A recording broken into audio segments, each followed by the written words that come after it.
Shraddha Nāma-ābhāsa, faithful chanting, where today we'll read about Nāma-ābhāsa with little offences. Even chanting with little offences, Aparādhas, is sometimes counted as Nāma-ābhāsa and not Nāma-āparādha. Only when the offences are very severe, they completely extinguish the effects of chanting. As long as one is chanting on the Nāma-ābhāsa stage, one can further progress on the path of spiritual advancement. As already explained on page 94, there are four kinds of aparadhas which really have to be avoided by those who chant Nāma-ābhāsa. The four aparadhas are the Hridaya Durbhalya, defects of the heart, offenses, aparadha, second one. The third one is Asat Trishna, thirst for material objects. 4. Tattva Vibhrama, illusion about spiritual knowledge.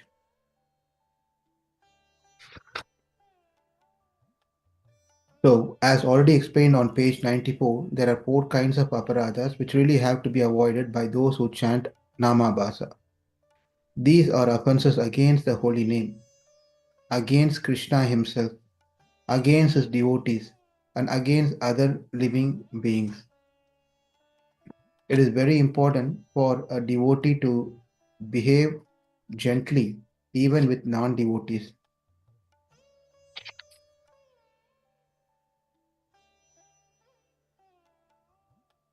So,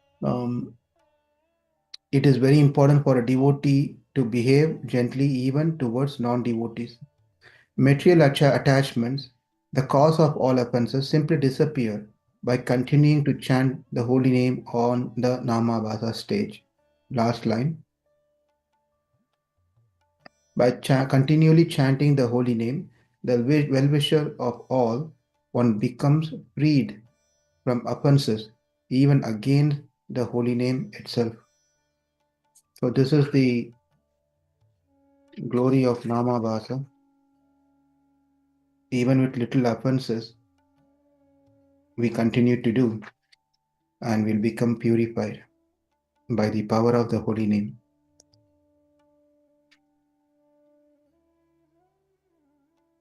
And there's another last session which we can read tomorrow, distorted and real Nāma-ābhāsa, which is have two subsection, Pratibimba Abhasa and Chaya Abhasa.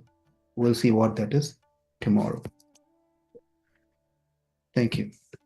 So I just want to address a couple of things from yesterday. There was a follow-up question, couple of questions. One is Shanta Mataji on the same topic. She posted me a question. We try to remain in the mood of Krishna, always thinking of him, and we don't want to come out of that consciousness. However, in this material world, we are required to engage in various responsibilities and tasks which demand our time and attention. How do we balance this? And it feels like we are somewhere beyond the typical Grahastha stage, but not fully in renounced order. How should we navigate this situation while maintaining our connection with Krishna? Okay. So one more time, we try to remain in the mood of Krishna, always thinking of him, and we don't want to come out of that consciousness. However, in this material life, we are required to engage in various responsibilities and tasks which demand our time and attention. How do we balance this? Let's address that one. This is again already explained quite a few times and yesterday also, but we'll try to see if we can make it better. The first point that we need to know is we have to start learning or seeing that what we are doing, anything is related to Krishna. if we try to understand whatever we are trying to do is all in relation to Krishna, then there is no any differences between what we do here and there, inside or outside, inside the temple or outside the temple. But we have difficulty to understand that part. It's understandable. It's very difficult to understand. Doing service at the temple makes sense for me to be connected to Krishna. Whereas when I go outside of the temple, I go to office, I do many things over there. How for us to really understand that is also Krishna's service is what the difficulty is. But as I said yesterday, whether it's Laukika karma or Vaidika karma, we can we have to understand that's all Krishna consciousness. That is what we need to understand. And the only challenge comes is when we are in the temple or when you are specifically directly involved in the services, then we can relate it to Krishna. But then when we are at workplace, that is where the question comes: how that can be Krishna consciousness? I don't see a deity here. I don't see my manager or my colleagues are chanting Hare Krishna or telling Hare Haribol to me. So that's where the question may be, and also many challenges that happens, right? So you may all know this nice story. Once Narada Muni um, was, you know how Narada Muni constantly chants Lord Narayana's name. So he was in an impression that he is better, that he is always thinking of Krishna all the time, 24 by 7. So, but he want to hear the the appreciation of his devotion by the Lord himself. So he went to the Lord Narayana, who was lying on Ananta Sesh and massaged by Mother Lakshmi, and he went and asked. I mean, I'm paraphrasing the story, not exactly. I anyway. So just message is what is important.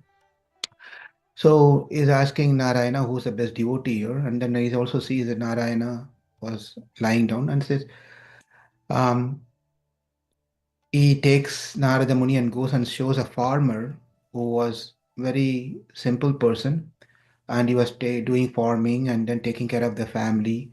In between here and there, he says Narayana, and then that's it. And he continues taking care of the responsibilities. And another version says where they disguised themselves and they went and how the farmer took care of these two, Narada Muni and Lord Narayana. But anyway, the point is that they come back and then Narayana says that that person is very dear to me and he is a great devotee. And Narada was disappointed. Sometimes we talk to devotees and we talk to some people asking something, whom do you think is a very nice devotee here?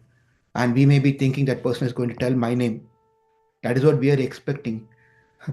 But then we'll be disappointed when the devotee says, no, Atulananda Prabhu is great, Shanta Mataji is great, and Bhaskar Prabhu is great, Bhupal Prabhu is great, Gopal Prabhu is great, Hari and Divya are great, Hari Puja is great, Arun is great, right?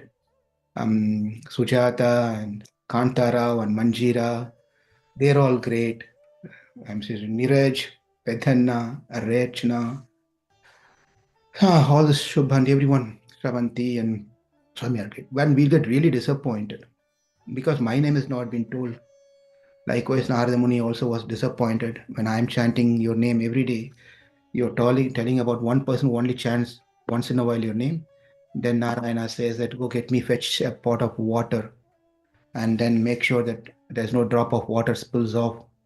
And Narada goes and gets the water and then he comes and then Narayana asks, how many times did you think about me? And he said, maybe one or two times. So just bringing a water and you want to make sure you don't want to spill anything, you could only remember a few times of me. And what happened to your 24 by 7, 365 days, how you've been chanting my name. So think about that person who's taking a responsibility of a family and leading the family and then completely surrendered to me. And times he thinks about me, how much he is great than you. Narada realized his mistake and started appreciating other devotees. So the point here that we learn from the story is we should please understand we have a varna. We have an ashrama. Our ashrama is a grahastha ashrama. In the grahastha ashrama, we remain a grahastha. Right? As age and stage progresses, things may change. But the point here is we has been given a program of how to practice Krishna consciousness.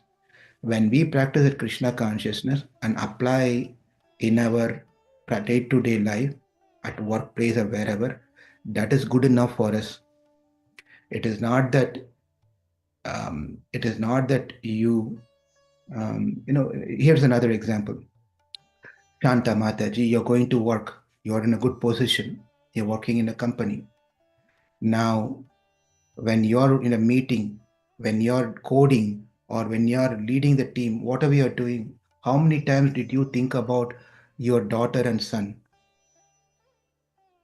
I'm asking a question to you. Mm. Prabhuji. Hare Krishna. Hare Krishna, Prabhuji.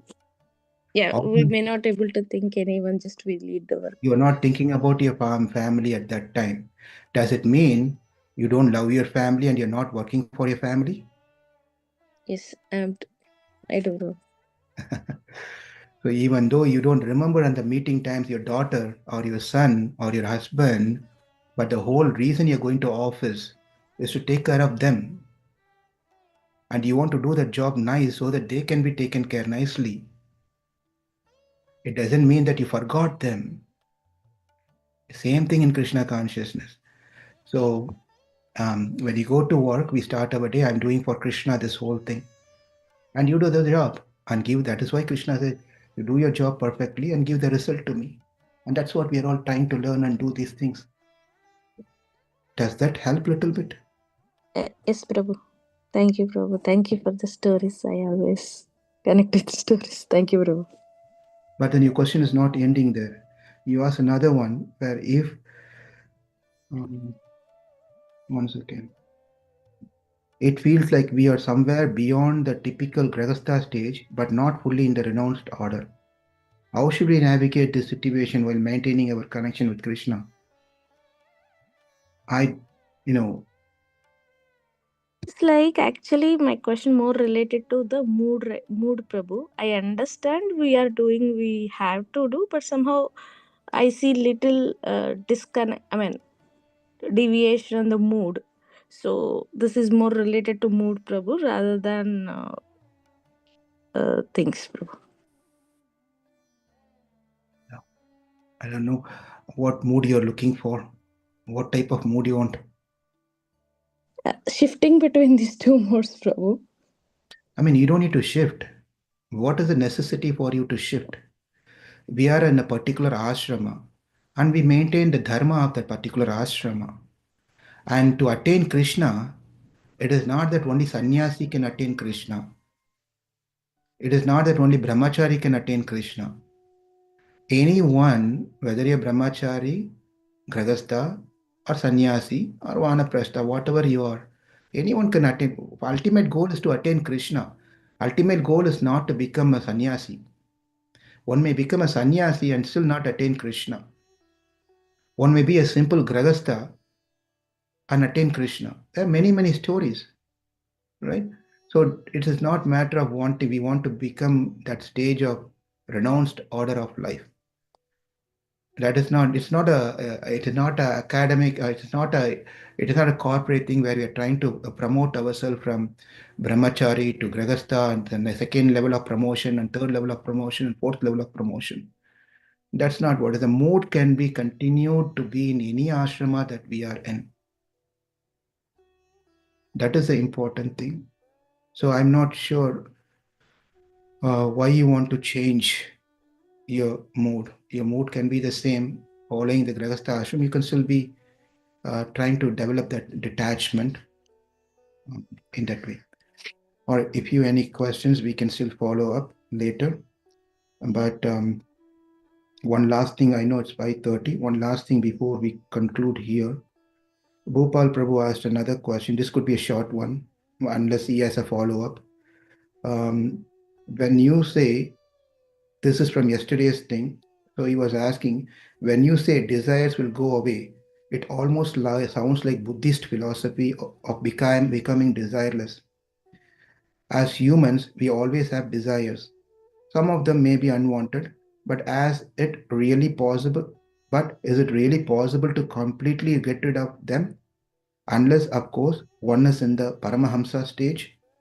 Prabhupada often said, dovetailing one's desire to Krishna's service, dovetailing one's desire to serve Krishna. My understanding is that even unwanted desires can be dovetailed to serve Krishna, and that's the beauty of Yukta Vairagya.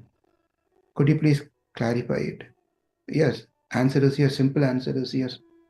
Um, but also unwanted desire also has to be properly classified. Because Bhopal Prabhu, I did not get a response from you. I responded to you. I didn't get a response from you. I want to make sure that has been addressed here.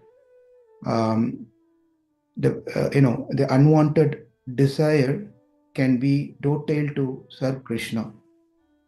Um, yeah, um, it is true. But unwanted, if someone is having a desire of smoking, um, that is the extreme case of unwanted thing. So I'm not sure how the smoking can be dovetailed to Krishna service. So we have to be little careful on unwanted desire. Some of things can be like simple example is you want to eat food, then we always say eat prasadam, right? If you want to watch movie, watch Krishna's movie. Some if you want to like to read books, novels and things, read Krishna book. We can tell all these things. Someone is having a desire of wanting to drink, wanting to smoke, etc. We cannot do some things like that into Krishna. Something has to be given away. Right? So we have to just be careful on that particular statement of unwanted desire can be dovetailed to serve Krishna. Not everything is possible. Some things are definite. Most of the thing is definitely possible. Okay, so when I say the desires will go away, it almost sounds like Buddhist philosophy because becoming desireless. So again, we are talking among the devotees here. So the idea is we all understand that we cannot be desireless, and that is not our idea. We want to we want our desire should be in Krishna consciousness. Whether it's a material desire or spiritual desire, whatever it can be, let's direct that into Krishna consciousness. That's all. The response to that particular thing, unless if there is any follow-up, we can talk about it. Hare Krishna, Prabhu. Yes, Prabhu. That's clear, Prabhu. Just that it was not clear from yesterday's reading because of the terms used. So, yeah, now it's clear, Prabhu. Yeah, thank you. Thank you, everyone. You all have a wonderful rest of the day, whether you're at work or at home or cooking. Be in Krishna consciousness. That's all Krishna is looking for. Let's meet again tomorrow at 5 a.m. Central. Hare Krishna. If you have any questions or anything I couldn't address anyone, you can either wait or post it. We can take it as a first thing tomorrow. Thank you. Hare Krishna. Hare Krishna. Hare Krishna.